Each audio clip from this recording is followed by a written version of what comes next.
The 2025 British and Irish Lions Tour of Australia is shaping up to be one of the most thrilling events in rugby of 2025.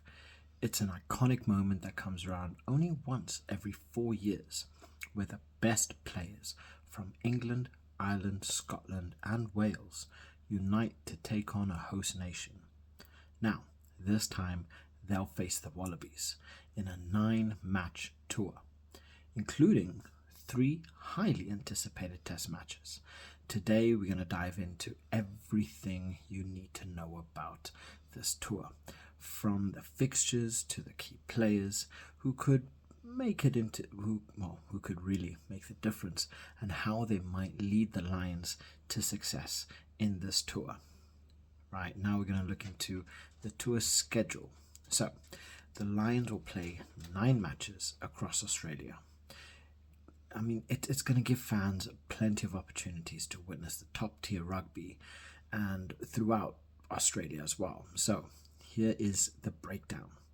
June 28th, they will be playing Western Force. Then you have July the 2nd, Queensland Reds. Then we have July 5th, where they will be playing the New South Wales Waratahs. Never get that name correct. Then we have the ACT Brumbies on the July 9th. July 12th, you have the Invitation Australia and the New Zealand 15. July 19th, we have the first test match up against Australia. This is going to be a hot game.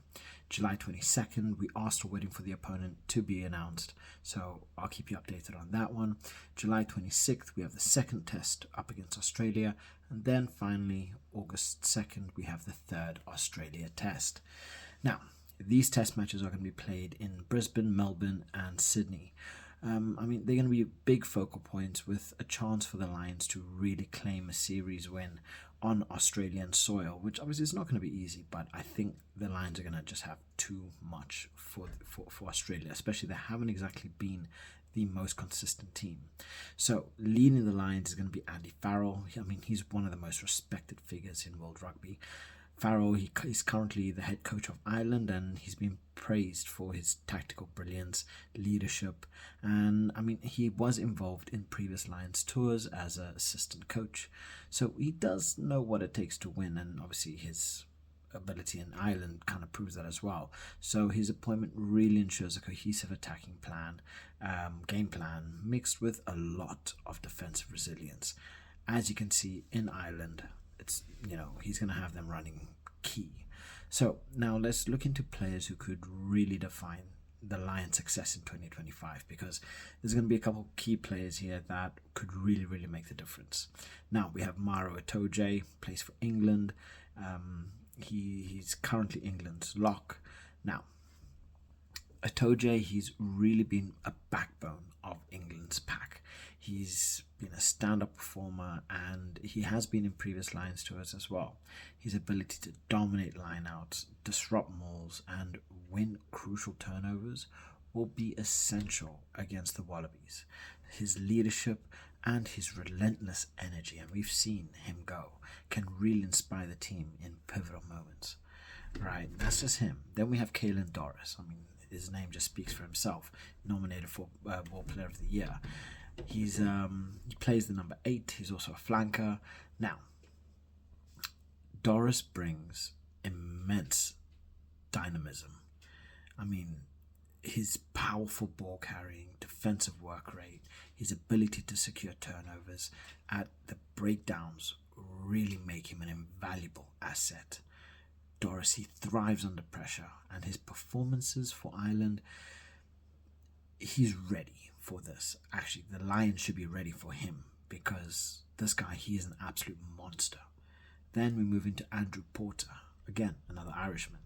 He's a brilliant prop. Now, when you look at a scrum, it's critical in any test series, and Porter, he's one of the best around. This guy, he's amazing. He's brilliant. His versatility in playing both loose head and a tight head prop gives the line so much flexibility. His mobility around the park also adds an extra dimension to the forward pack. Right, he is definitely going to be one to watch. Then we have Jack Willis, he just keeps performing and performing and performing. He's English. unfortunately doesn't play for England, but you know, there's bits here and there. So he is an open side flanker. Now, Willis, he is a breakdown specialist. His ability to win turnovers could really neutralize Australia's quick ball and create opportunities for counterattacks, and he is very effective at this. His high tackle count and physicality will really, really be critical in tight physical games, because you do know Australia, they're going to come in strong. They're going to want to hit hard. So let's move into the backs, right? We're looking to Finn Russell, plays for Scotland, brilliant fly half. Now, Finn Russell, he's an absolutely brilliant playmaker. His ability to unlock defensive with creative passes, pinpoint kicks, and his unexpected flair can really change the course of a game, because sometimes he does just love to fly with it. And against Australia, who really thrive on structured play, I think Russell's ability to just be unpredictable could really be a key weapon for England. For the Lions. Next, we move into Hugo Keenan, again another Irishman fullback, and Keenan's his reliability under the high ball and counter-attacking ability really make him a standout player. His defensive positioning, his ability to cover vast areas of the field, I mean, they provide a safety net for the Lions, which is something that they're going to need. His attacking runs as well is absolutely brilliant. I mean, and on top of that, he just adds an extra threat. Then we move into Duhan van der Merwe, plays for Scotland, brilliant wing. Now, van der Merwe, he's a physical powerhouse, right? His size and speed make him an absolute nightmare for defenders, and he's been destroying defenders here and there. He has a knack for finishing opportunities with sheer precision. His ability to break tackles and create moments of magic will be vital, and I mean vital, in this test series. Now, one of my favorite players right now, we move on to Bundy Aki. Again, Irish. You know, I'm going to get some smack around here because there's a lot of Irishmen here. But his combination of brute strength and skill makes him such a force in midfield. I mean, he's equally adept at breaking the gain line and distributing the ball, and this makes him a central figure in the Lions' attacking strategy. And honestly, I think he is going to be a player that they are gonna make use of.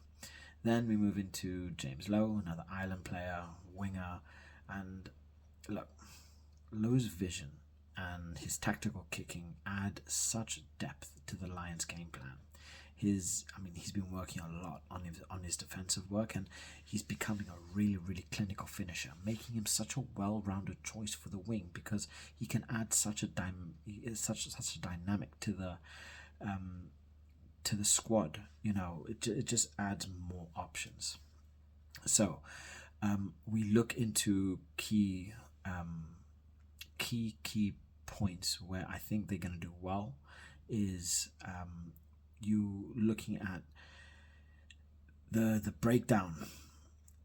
I mean, Jack Willis, Caelan Doris will always look to disrupt Australia's breakdowns, right? Securing turnovers, slowing them down, and that's going to be a big point, is slowing down their balls, slowing down their attack. You have players like Finn Russell who will be able to pull the strings like quite easily. You have players like Marcus Smith who are just brilliant, and then you have players like van der Merwe and Lowe that offer that finishing touch that can just be that little bit just to finish off final plays.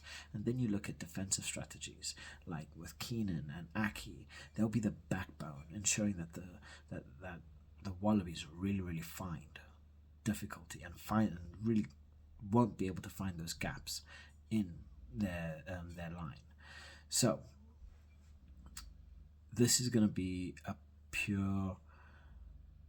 it's going to be a spectacle to watch, right?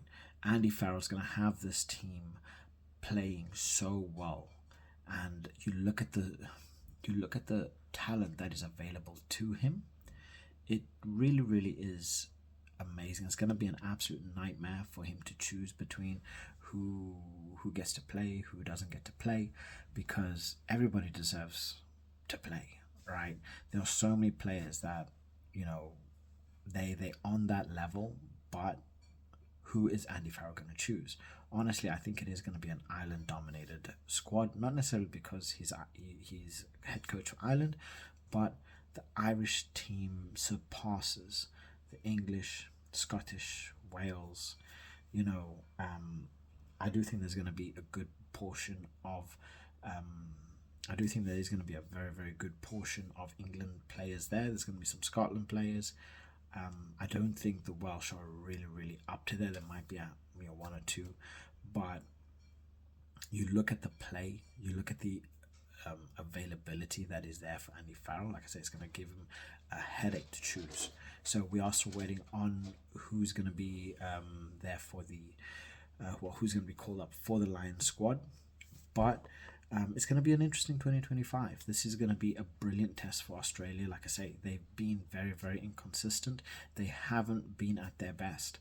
But if anybody watched watched Australia last year, well, this year, they are kind of like that wounded animal that, although they might be beaten down, you don't want to drop your guard, because they will swipe at you, right? And they will take away a win, as we saw.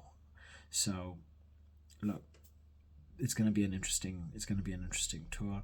I think there are going to be so many players that are really, really going to perform very, very well under Andy Farrell. But I want to hear what your thoughts are. Now, I know that there's a lot of players that I've missed. There are a lot of Irish players which I've listed here. I want to know which players you think are going to make big impacts for the Lions and kind of why they should be chosen. Because, like I say, that pool of players is so big. You have to dwindle it down to a set amount of players. So it's going to be difficult on who to take. So I want to hear what your thoughts are on the squads, who you think is going to make it. And hopefully it's going to be a successful Lions tour. Honestly, I can't see it being anything other than successful, considering the talent, the head coach. So, let me know what your thoughts are in the comment section below. If you guys do want to see more content like this, please like and subscribe, as it really does help my channel grow. And on that note, I'll catch you guys in the next one. Bye.